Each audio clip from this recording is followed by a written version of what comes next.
Ambassador Lee Jisoo walked through the long metal corridors of Harmony Prime Station. Her black diplomatic suit was clean and pressed. Her dark hair was pulled back in a simple style. She carried a heavy data pad filled with documents. Behind her walked Dr. Park Do-hyun, a tall man with gray hair and tired eyes. He had been a military admiral before becoming a diplomatic advisor. The station was huge.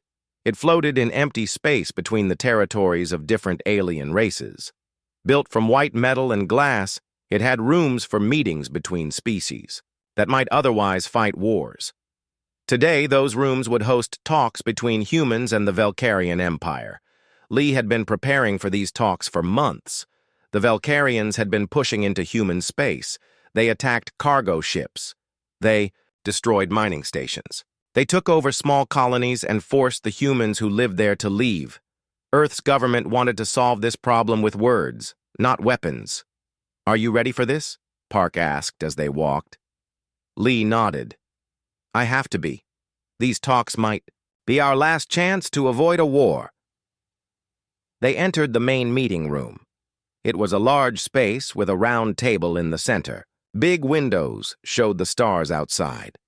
The human delegation sat on one side of the table. Across from them sat the Valkyrians. The Valkyrians were tall creatures with blue-gray skin that looked like crystal. Their bodies were covered in natural armor that gleamed under the lights. Their eyes were black and cold. They moved with the confidence of a race that had conquered many worlds. Empress Vexira sat at the center of the Valkyrian group. She was taller than the others, with spikes of crystal growing from her shoulders and arms. Her voice was deep and harsh when she spoke. "So the humans finally come to talk," she said. "We wondered when you would accept that you cannot stand against us." General Corthan sat beside her. He was a soldier, and his crystal armor was scarred from many battles. He looked at the humans like a hunter looking at prey. Lee stood up and activated her data pad. A hologram appeared above the table showing a map of local space. Red dots marked the places where Valkyrians had attacked human ships or taken over human colonies. "Your Majesty," Lee said with respect, "we have documented 47 separate attacks on human civilian vessels in the past 6 months. We have evidence of your forces taking control of 12 human colonies without any legal claim to those worlds." The hologram showed pictures and video recordings, human cargo ships burning in space, families being forced from their homes on colony worlds, mining stations reduced to twisted metal. "These attacks have killed over 3,000 innocent people," Lee continued. "We ask for compensation for the families of those killed. We also ask for guarantees that humanitarian ships will be allowed safe passage through disputed areas." General Corthan laughed. It was a harsh sound, like metal scraping against stone. "Compensation? For soft meat that got in our way?" Other Valkyrians around the table joined in the laughter. They made jokes about human weakness. They said humans were too soft to survive in a galaxy full of stronger races. "Your species clings to worlds like children clinging to toys," Empress Vexira said. "When a stronger child comes along, the weak one must give way. This is the natural order." Dr. Park leaned forward. His military training made him want to respond with anger, but he kept his voice calm. "We are not asking for charity, Your Majesty. We are asking for basic respect for the laws that govern civilized space."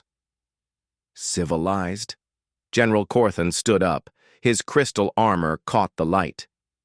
"You call your weakness civilization? You heal your enemies. You feed the hungry even when they hate you. You waste resources on the sick and the old. This is not civilization. This is madness." Lee pulled up more documents on her data pad. "We have medical records showing that human doctors have treated over 50,000 Valkyrian civilians in the past year. Our hospital ships have responded to distress calls from your merchant vessels. We have never charged payment for this medical care." "And that proves our point," the Empress said. "You waste your strength on those who cannot fight. In our empire, the weak serve the strong or they die. This makes us powerful. Your mercy makes you weak." The talks continued for hours. Lee presented evidence of every attack, every violation of space law, every act of aggression. She spoke calmly and clearly, explaining how the Velcarians had broken treaties that both species had signed. The Velcarians responded with mockery. They called humans planet-bound crawlers and soft meat. They said that human skin was too thin, human bones too weak, human minds too slow for the real galaxy. "You should be grateful we only take your empty colonies," General Corthan said. "We could take your home world if we wished. Your pathetic defense fleets would not stop us." For even a day, Lee felt her patience wearing thin, but she did not show it. "We are not asking you to stop your expansion, Your Majesty. We are asking you to expand into unclaimed space, rather than taking worlds that already belong to others." "Belong?" The Empress laughed. "Nothing belongs to anyone except by right of strength. If you cannot defend it, you do not deserve to keep it." Dr. Park activated his own data pad. "Perhaps we can discuss specific territorial boundaries. If you can tell us which systems you claim, we can work out a compromise." "We claim any system we can take," General Corthan said, "and we can take any system we want from you." The talks went on for 3 days. Lee presented more evidence. She offered trade agreements, scientific exchange programs, and mutual defense pacts. She suggested joint patrols of disputed areas and shared medical facilities for both species. Velcarians rejected every offer. They seemed to enjoy watching Lee work so hard for nothing.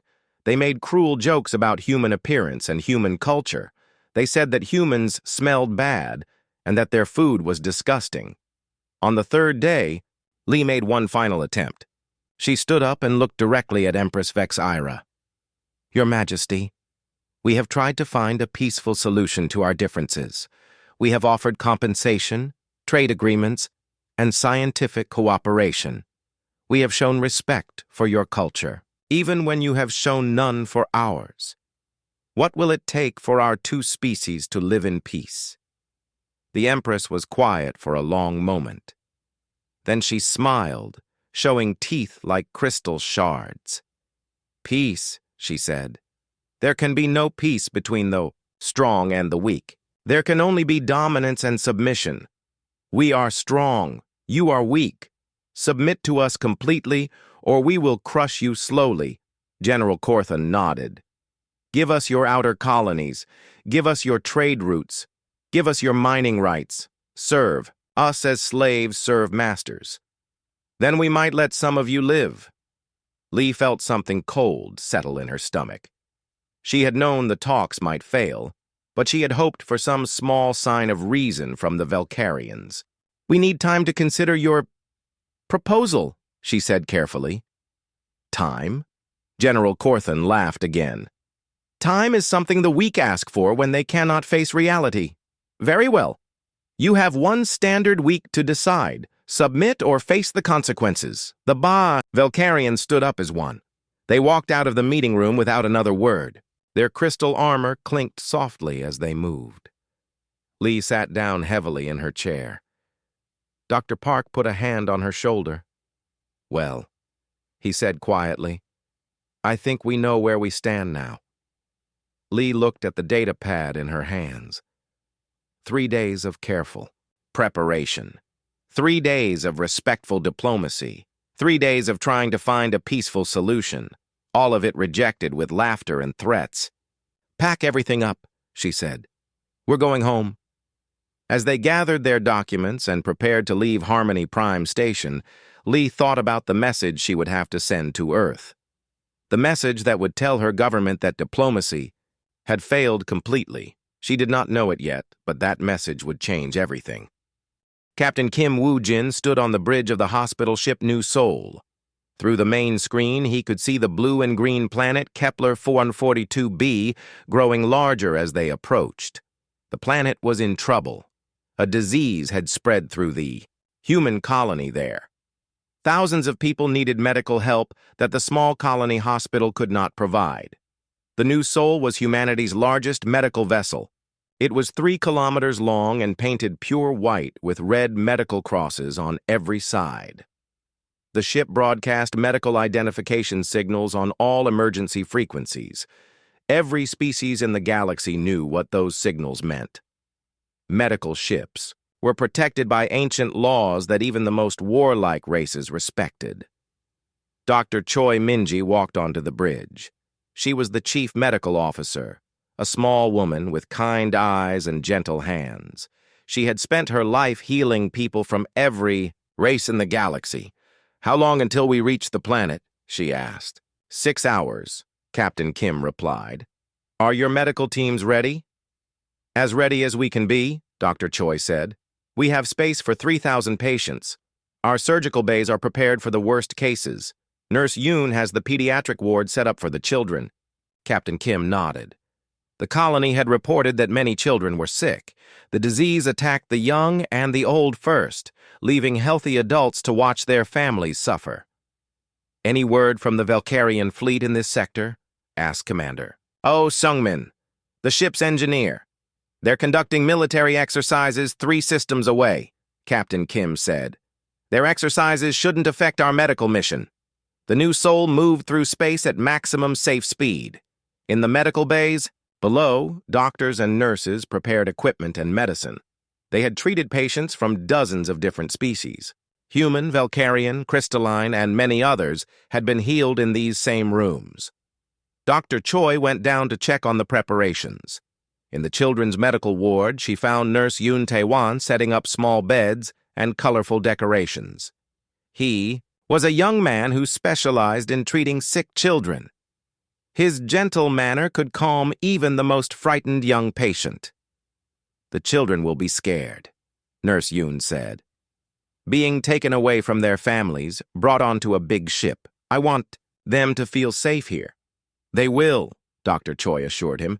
"You have a gift for helping children feel better." In another part of the ship, the surgical teams practiced emergency procedures. They had saved lives in battle zones and disaster areas across the galaxy. Today would be different. Today they would be racing against disease instead of war. The New Soul reached Kepler 442b and entered orbit. Shuttle after shuttle launched from the planet's surface, carrying the sickest patients first. Families said goodbye to their loved ones, hoping they would see them again, healthy and strong. Captain Kim watched the medical evacuation from the bridge. Everything was going according to plan. The sick were being brought aboard quickly and safely. His crew worked with the efficiency that came from years of experience. Then the proximity alarm started blaring. "Captain," called the sensor operator, "I'm detecting multiple ships approaching from the edge of the system. Configuration matches Valkyrian battlecruisers." Captain Kim felt his stomach drop. "How many ships?" 12 heavy cruisers and at least 20 smaller escort vessels. They're moving fast and heading directly for us. "Open all communication channels," Captain Kim ordered. "Broadcast our medical status on all frequencies. Make sure they know we're on a humanitarian mission." The communications officer worked quickly. "Broadcasting now, sir. Medical identification signals are active. We're clearly marked as a hospital ship." On the main screen, the Valkyrian fleet appeared as bright dots growing larger every second. Captain Kim had seen Valkyrian ships before.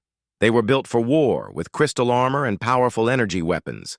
They looked like predators swimming through space.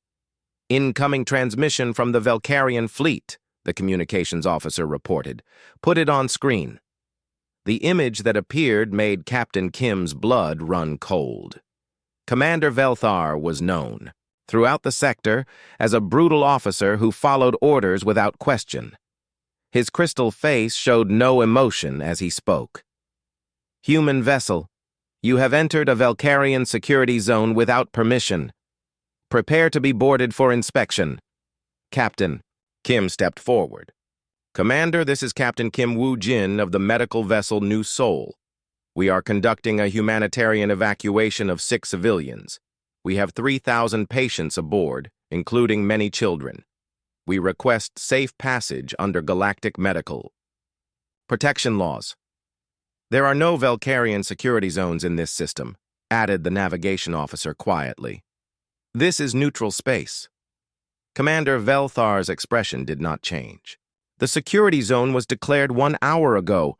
All human vessels must submit to inspection or face the consequences. Sir, Dr. Choi had returned to the bridge. We have critical patients in surgery right now. Any interruption could kill them. Please, we're trying to save lives here. The lives of humans are not our concern, Commander Velthar replied. Cut your engines and prepare for boarding. Captain Kim looked at his crew. They were medical personnel, not soldiers. The new Sol had only basic defensive shields meant to protect against space debris. They had no weapons at all. Commander, we have Velcarian patients aboard as well, Captain Kim said desperately. 3 months ago, we responded to a distress call from one of your merchant vessels. We saved 47 Velcarian civilians. They're probably alive today because of my medical staff. For a moment, Commander Velthar seemed to consider this. Then his expression hardened again. If you have Velcarian citizens aboard, then you have kidnapped them. This makes your crime even worse. That's not true, Dr. Choi protested. We saved their lives. We never charged payment. We treated them the same as our own people. Silence, Commander Velthar said.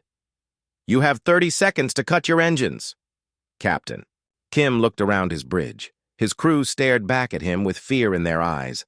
They all knew what Velcarian boarding parties were like. They had heard the stories from other ships that had been inspected. Sir, whispered the communications officer. What do we do? Captain Kim thought of the children in the medical bays below, kids who were fighting for their lives while doctors worked to save them, families who trusted him to bring their loved ones home safely.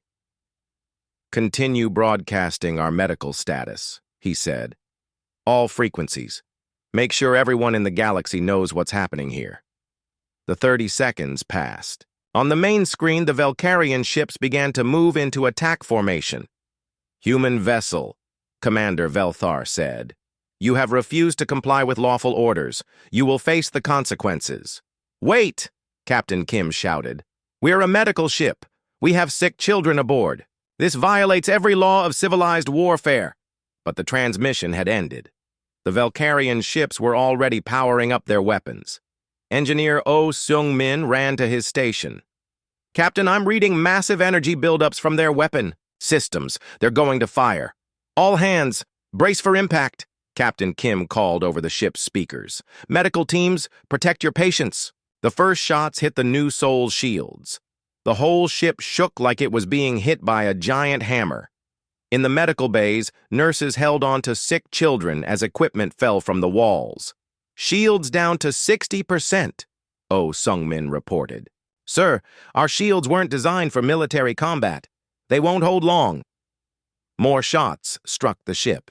The lights flickered. Emergency alarms began to sound throughout the vessel. Dr. Choi ran to the medical communication system. She opened a channel that would broadcast to the entire galaxy. This is Dr. Choi Minji, aboard the hospital ship New Seoul, she said, her voice shaking. We are under attack by Velcarian forces while conducting a medical evacuation. We have 3,006 civilians aboard, including children. We are clearly marked as a medical vessel. We have never fired a shot. Please, someone help us. The Velcarian bombardment continued. Plasma beams designed to punch through military armor tore through the hospital ship's weak defenses. Sections of the ship began to lose air and power. Hull. Breach in Medical Bay 7, Engineer O called out. Emergency containment fields are holding, but barely. Captain Kim grabbed the communication system. All Velcarian ships, this is Captain Kim. We surrender. We surrender. Stop firing. We have children aboard. But the attacks did not stop. If anything, they became more intense. Dr. Choi was running through the corridors now, trying to reach the children's ward. Behind her, she could hear the horrible sounds of the ship being torn apart. She found Nurse Yoon in the pediatric bay, holding a crying child while other children huddled in their beds. We have to evacuate this section, she told him. "The hull is failing." "Where can we go?" Nurse Yoon asked. "The escape pods are on the other side of the ship." Before Dr. Choi could answer, another massive blast shook the ship. This time, the emergency lights went out. In the darkness, children began to scream. On the bridge, Captain Kim watched his ship die around him. The beautiful white vessel that had saved so many lives was being destroyed by those they had once helped. "Sir," the communications officer said quietly, "I'm still broadcasting. The whole galaxy is watching this." Captain Kim nodded. If they were going to die, at least the universe would know what had happened. "This is Captain Kim Woo-jin of the hospital." "Ship New Seoul," he said into the communication system. Ambassador Lee Jisoo stood in the center of the Earth Global Assembly Hall. Around her, representatives from every nation on Earth sat in silent rows. The great dome above them showed the stars, but today those stars seemed cold and distant. In her hands, Lee held a datapad containing the final transmission from the New Seoul. She had watched the recording dozens of times. Each viewing made her heart grow colder. President Han Ji-won walked to the speaker's platform. She was a small woman with gray hair and tired eyes. She had led Earth's government through many crises, but never anything like this. "Members of the Assembly," President Han began. "3 days ago, the hospital ship New Seoul was destroyed while conducting a medical evacuation. 2,847 souls were lost. Among them were doctors, nurses, sick children, and their families." The hall remained silent. Lee had never heard the assembly so quiet. "The ship was clearly marked as a medical vessel," President Han continued. "It was broadcasting medical identification signals on all frequencies. It was protected by laws that have been respected for over 300 years. It was destroyed anyway." President Han activated a holographic display above the speaker's platform. The names and faces of every person killed aboard the New Seoul appeared in the air. Doctors, who had spent their lives healing others. Nurses who had comforted the sick. Children who would never grow up. "Dr. Choi Min-ji," President Han read. She had treated patients from 17 different species. She had saved over 10,000 lives in her career. She died trying to protect sick children. Lee felt tears on her cheeks, but she did not wipe them away. "Nurse Yoon Tae-hwan," President Han continued. "He specialized in pediatric care. His gentle manner could calm the most frightened child. He died holding a 6-year-old girl who was scared and sick and far from home." The president read more names. Engineers who had kept life support running until the end. Pilots who had tried to evacuate patients even as their ship died around them. Security officers who had given their lives to protect the medical staff. "These people died because they believed in something," President Han said. "They believed that healing was more important than hatred. They believed that mercy was stronger than violence. They believed that even their enemies deserved medical care when they were sick or hurt." Admiral Baek Sun-ho sat in the military section of the assembly. He was a tall man with scarred hands and the bearing of someone who had seen real combat. He had commanded the Seoul Defense Fleet for 15 years, but he had never seen his president look so angry. "The Velkarian Empire has made their position clear," President Han said. "They see our mercy as weakness. They see our compassion as foolishness. They believe that might makes right, and that the strong have no obligations to the weak." Dr. Shin Yura sat with the scientific delegation. She was the director of the Human Technology Institute, responsible for humanity's greatest scientific achievements. She had spent her career developing technology to help people live better lives. Today, she was thinking about different applications for her research. "For 200 years, we have sought peace through diplomacy," President Han said. Her voice was growing stronger now, filled with cold anger. "We have been patient when others were aggressive. We have been reasonable when others were cruel. We have extended healing hands to all species, including those who despised us. Jin Kyung-ho sat in the intelligence section. He was a quiet man who gathered information and made plans that most people never knew about. He had been preparing for this day for longer than anyone realized. Today, that ends, President Han said. The words echoed through the Great Hall. Lee felt something shift in the room, like the moment before a storm breaks. I am announcing humanity's immediate withdrawal from all galactic treaties and institutions, President Han declared. We resign from the Galactic Council. We cancel all trade agreements with species that stood by and watched our medical ship burn. We withdraw from all mutual defense pacts. Murmurs began to spread through the assembly. This was not what anyone had expected. Furthermore, President Han continued, all human medical ships will return to Earth space immediately. All humanitarian missions to non-human worlds are suspended indefinitely. If the galaxy believes our mercy is weakness, then the galaxy can learn to live without our mercy. Admiral Bayek stood up. Madam President, what are your orders regarding the Seoul Defense Fleet? President Han looked at him with eyes like ice. Prepare for war, Admiral. Full mobilization. Activate all emergency protocols. Yes, Madam President, Admiral Bayek replied. What about our defensive strategy? There will be no defensive strategy, President Han said. We tried defense, we tried diplomacy, we tried being reasonable. Now we will try something else. Dr. A. Shin raised her hand. Madam President, what about our research programs, our terraforming projects, our medical development? Continue all research, Doctor, President Han replied. But I want you to consider new applications for your work. Our terraforming equipment can move asteroids and reshape planets. Our medical technology understands biology better than any other species in the galaxy. Our artificial intelligence can process information faster than any organic mind. I want you to think about what else these technologies might be able to do. Dr. Shin nodded slowly. She was already thinking about gravitational manipulation systems and autonomous targeting algorithms. What about diplomatic contact? Asked the representative from the European Federation. Surely some species will want to maintain relations with humanity. Any species that wishes to maintain relations with humanity may do so, President Han said, but they will do so on our terms.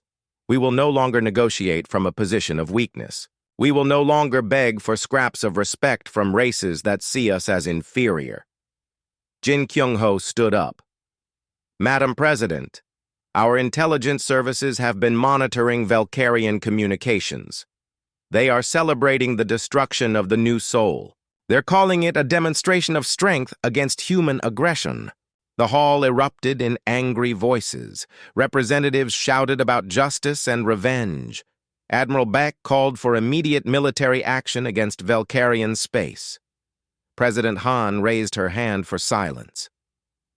Let them celebrate, she said quietly. Let them believe they have won something important. Let them think we will crawl back to the negotiating table begging for mercy. What are your real intentions, Madam President? Lee asked. President Han smiled for the first time since the crisis began. It was not a pleasant smile. 6 months, she said. Give me 6 months.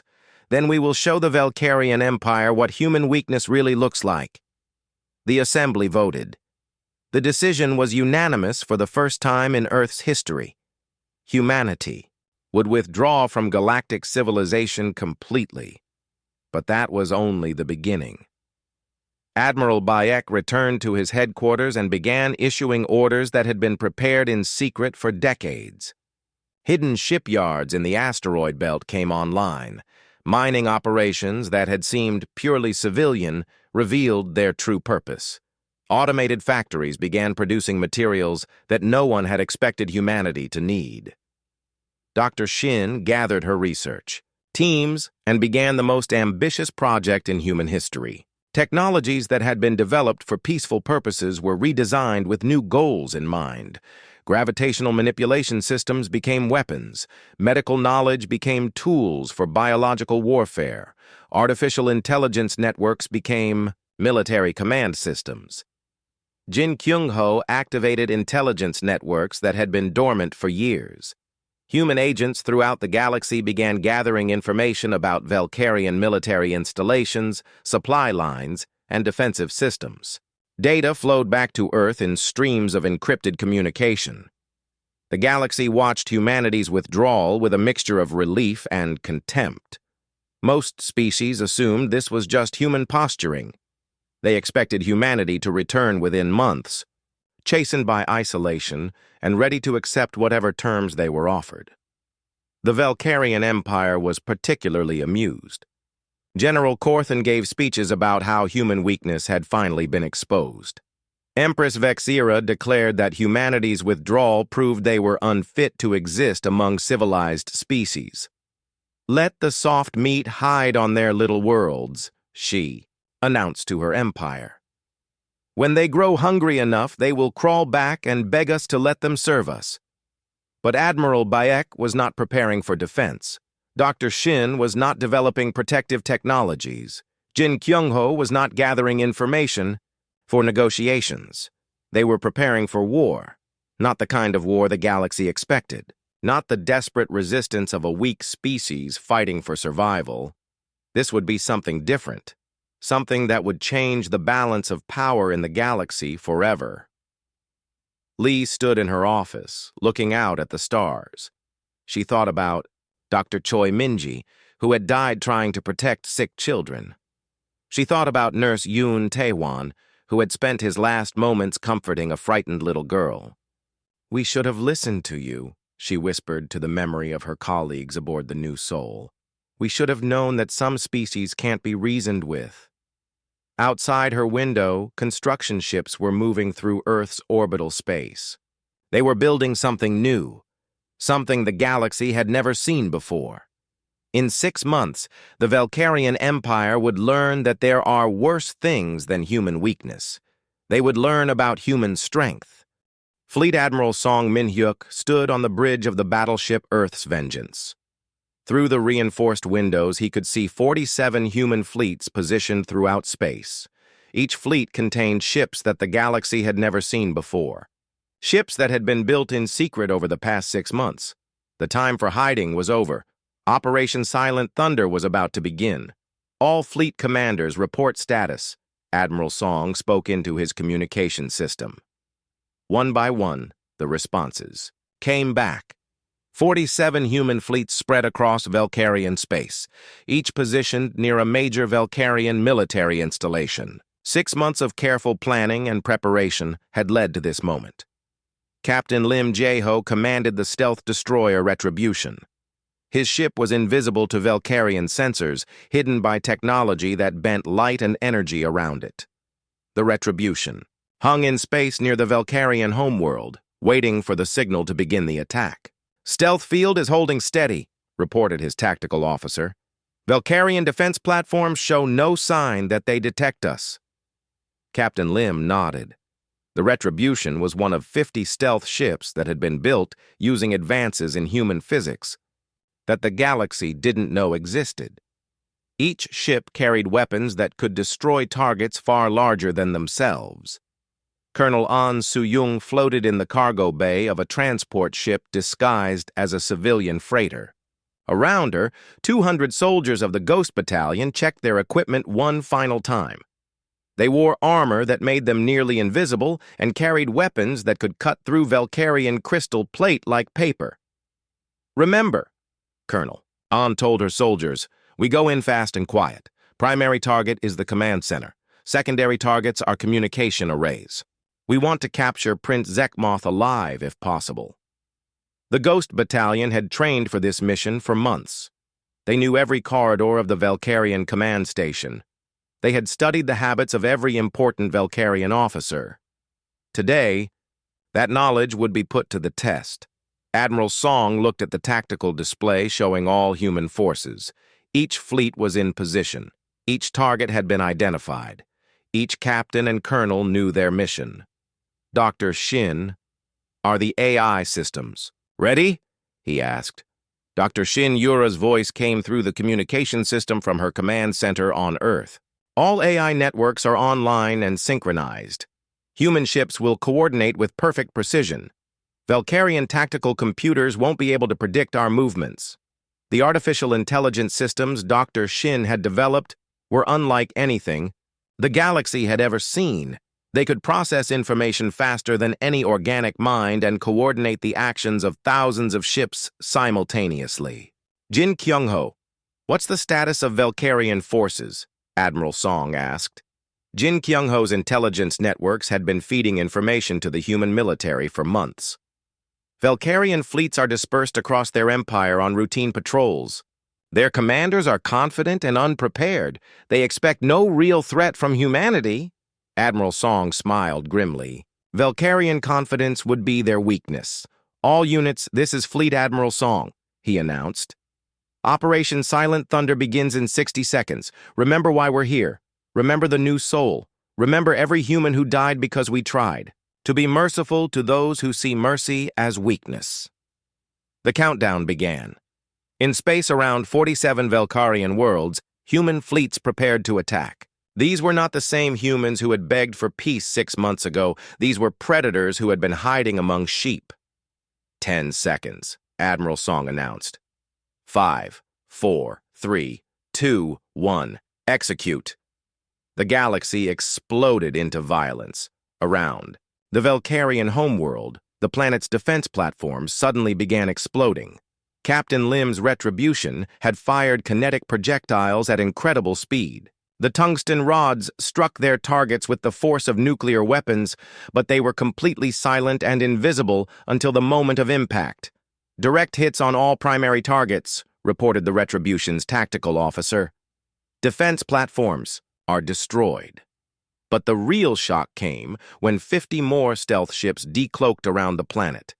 Ships that had been invisible now appeared like ghosts materializing in space. Their weapons were already charging. Prince Zekmoth stood on the bridge of the command station orbiting the Valkyrian homeworld. He was the heir to the Empire, a young warrior who had never seen real combat. He watched in horror as his planet's defenses were destroyed by enemies he couldn't see. Where did those ships come from? He demanded. How did they get past our sensors? His communications officer was frantically trying to contact the home fleet. Sir, I can't reach our ships. Something is jamming all communications. That was when Colonel On's Ghost Battalion struck. They had infiltrated the command station through a maintenance airlock that Jin Kyung-ho's intelligence had identified as poorly guarded. Now they moved through the corridors like shadows, their advanced armor making them nearly invisible. Valkyrian guards fell to weapons that fired coherent energy beams. The beams cut through crystal armor without making a sound. By the time other guards realized their comrades were dead, the Ghost Battalion had already moved on. Colonel On reached the command center first. She found Prince Zekmoth trying to coordinate the defense of his homeworld. With one precise shot, she disabled his weapon. With another, she destroyed the command center's main computer. Prince Zekmoth, she said, her voice distorted by her armor's systems. You are now a prisoner of the human military. Your cooperation will determine whether you live or die. The prince stared at her in shock. He had never seen technology like her armor. He had never imagined that humans could move so fast or strike so precisely. Impossible, he whispered. Humans are weak. Humans are soft meat. That's what we wanted you to think, Colonel On replied. Across Valkyrian space, the same scene was playing out on dozens of worlds. Human fleets appeared from nowhere and began destroying military targets with surgical precision. Valkyrian ships that tried to respond found themselves outmaneuvered by AI systems that could predict their every move. Admiral Bayek commanded the fleet, attacking the Valkyrian military academy. His ships used gravitational manipulation weapons that Dr. Shin had developed from terraforming technology. The weapons created localized distortions in space-time that tore Valkyrian ships apart from the inside.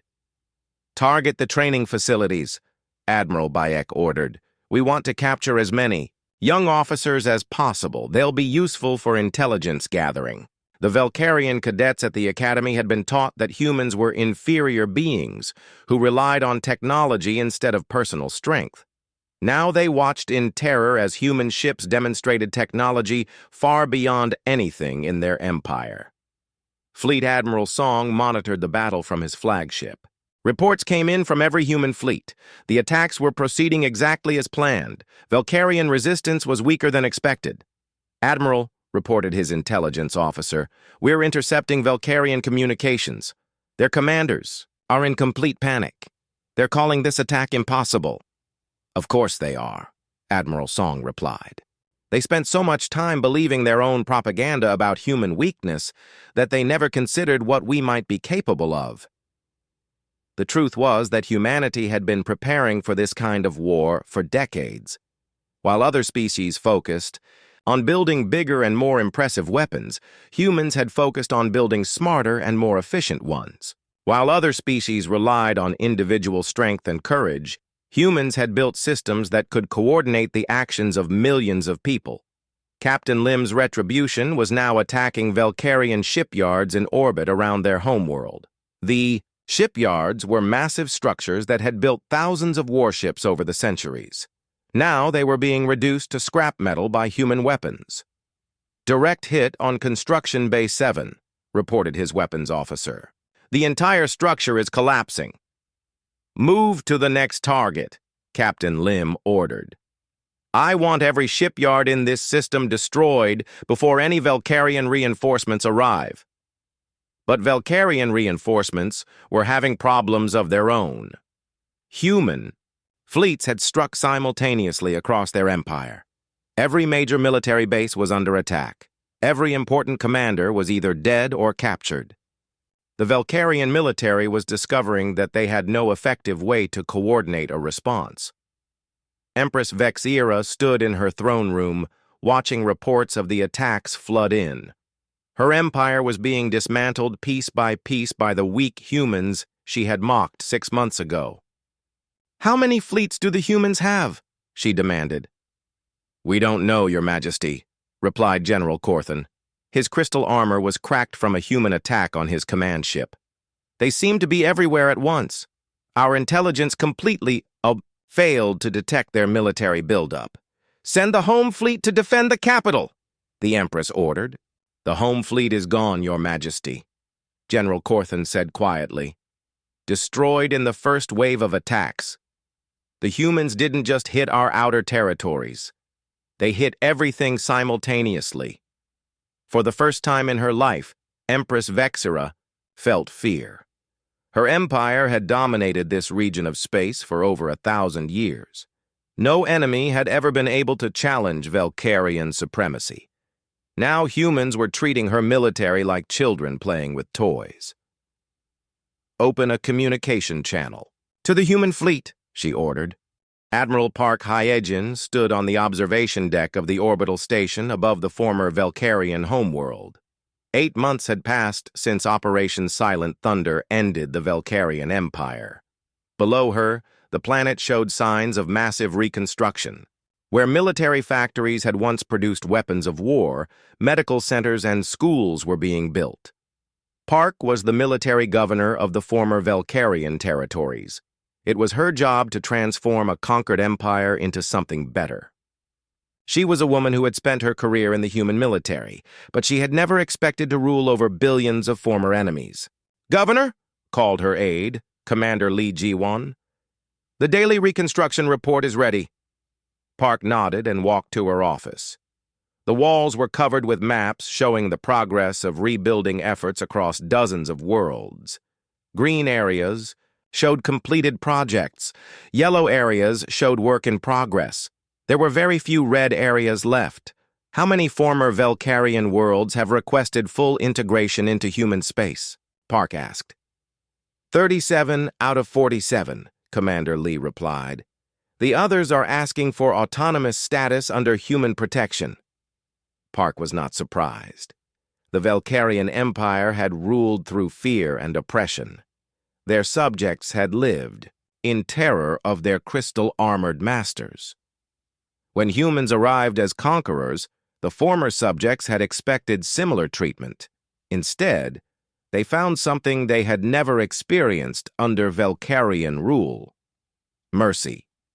Dr. Lee Dongwook entered the office carrying a datapad full of medical reports. He was the director of reconstruction operations, responsible for transforming former military worlds into peaceful colonies. "Governor, I have the health statistics from the former prison worlds," he said. "Medical conditions have improved by over 90% since we took control. Malnutrition is almost completely eliminated. Child mortality rates have dropped to human standards." The Velkarian Empire had used several worlds as prison colonies for rebellious subjects. Conditions on those worlds had been deliberately harsh, designed to break the spirits of anyone who opposed Velkarian rule. Human medical teams had been shocked by what they found when they liberated those worlds. "What about the former Velkarian military personnel?" Park asked. "Those who have cooperated with reconstruction efforts are being retrained for civilian occupations," Dr. Lee replied. "We've established technical schools and trade programs. Many former soldiers are now working as construction supervisors and security coordinators." Park looked out the window at the planet below. Former Velkarian citizens were working alongside human engineers to build the new society. Children who had been taught to hate humans now played in parks designed by human architects. "Any word from the Galactic Council?" she asked. "Commander," Lee activated a holographic display showing diplomatic communications from across the galaxy. "Every major species has sent diplomatic missions requesting meetings with human leadership. The crystalline hegemony has offered a formal alliance. The Aquatic Federation is asking for protection from pirates. Even the Machine Collective has expressed interest in technology exchanges." The galaxy had been shocked by humanity's rapid victory over the Velkarian Empire. Species that had ignored the destruction of the new soul were now desperate to avoid human anger. Ambassador Kang Jiho walked into the office. He was Earth's new representative to the reformed Galactic Council. He carried himself with the confidence of someone who represented the galaxy's new dominant power. "Governor Park," he said, "I've just returned from the council meeting on Harmony Prime. The council has formally offered humanity permanent Security Council status with full veto powers over any galactic legislation." "What was our response?" Park asked. "I told them we would consider their offer when every species in the galaxy could guarantee the safety of medical and humanitarian vessels," Ambassador Kang replied. "Until then, we will enforce that guarantee ourselves." This was humanity's new position. They would not return to the old system of diplomacy and negotiation.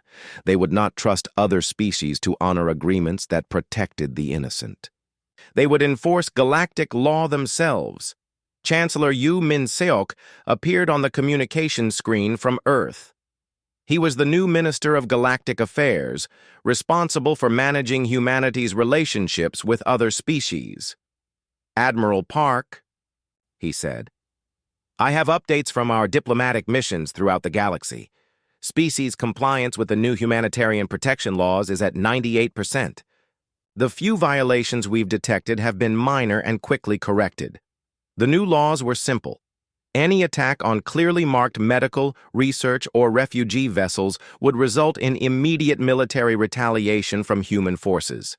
Any species that allowed such attacks would face economic sanctions and possible invasion. It was not diplomacy. It was a protection racket backed by overwhelming military force. But it worked. "What about the humanitarian protection fleet?" Park asked. "Construction is ahead of schedule," Chancellor Yu replied. "We'll have 50 dedicated protection vessels online within 6 months. Each ship will be armed with the latest human technology and staffed by crews trained specifically for humanitarian missions." The humanitarian protection fleet was humanity's answer to the destruction of the new soul. Never again would medical ships travel without protection. Never again would doctors and nurses die because they tried to help the sick and injured. Elder Morthan of the Crystalline Hegemony requested a private meeting with Admiral Park. He was an ancient being whose crystal body had witnessed the rise and fall of many galactic civilizations. His species had remained neutral during the human-Velcarian conflict, but they had watched everything with great interest. "Admiral," Elder Morthan said when he arrived at the station, "I wanted to speak with you about the future of galactic civilization." "What about it?" Park asked. "My people have observed many species over the millennia," Elder Morthan explained. "We have seen conquerors who ruled through fear. We have seen empires that expanded through violence. We have seen the rise of dictatorships and the fall of democracies." Park waited for him to continue. "But we have never seen anything like what humanity has done," Elder Morthan said. "You destroyed the most powerful military empire in known space. You did it in less than a day. And then you began healing the wounds that empire had created." "We're not interested in ruling over others," Park replied. "We just want to make sure that what happened to the new soul never happens again." "That is exactly my point," Elder Morthan said. "You have the power to dominate the galaxy completely. Instead, you use that power to protect those who cannot protect themselves. This is unprecedented." Through the observation window, they could see former Velcarian children playing in a new school playground. Human teachers were working with young minds that had been raised to believe in the superiority of the strong over the weak. "The Velcarians taught their children that mercy was weakness," Park said. "We're teaching them that mercy is the greatest strength of all." "And what happens when these children grow up?" Elder Morthan asked. "Then the galaxy will be a better place," Park replied. Reports continued to arrive from across human-controlled space. On the former prison world of Kethvar, human engineers had completed construction of the largest hospital in the sector. On the mining world of Zorthek, former Velcarian slaves were now shareholders in the companies that employed them.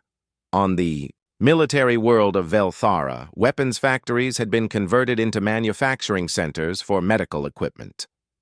Ambassador Kang returned to the station with news from the galactic capital. "The Council has passed the Medical Vessel Protection Act by unanimous vote," he announced. "Any attack on clearly marked medical ships will now be considered a crime against galactic civilization." "Enforcement mechanisms?" Park asked.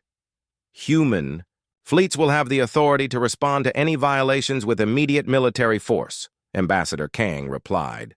"No other species objected to this provision." Of course they didn't object. They had seen what happened to the last species that attacked a human medical ship. Dr. Choi's replacement aboard the new hospital ship New Hope sent a message from the outer territories.